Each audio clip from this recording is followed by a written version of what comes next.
E per l'ultima batteria di questa categoria troviamo in corsia 1 Jenny De Bortoli, alla 2 Margherita Serafini, alla 3 Erika Tomassini, in 4 Vittoria Gai, alla 5 Sara Flavia Stream, alla 6 Anna De Boni, alla 7 Adele Zanatta, in 8 Caterina Maggiolo.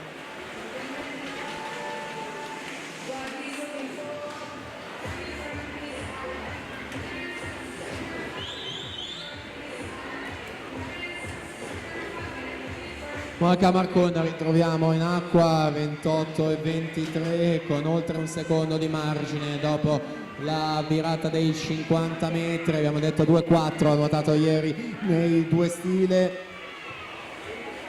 ancora in spinta, non rallenta affatto nonostante siamo in batteria, tocca in 58,42 Monica Marcon e quindi eguaglia al 100° il primato perché era proprio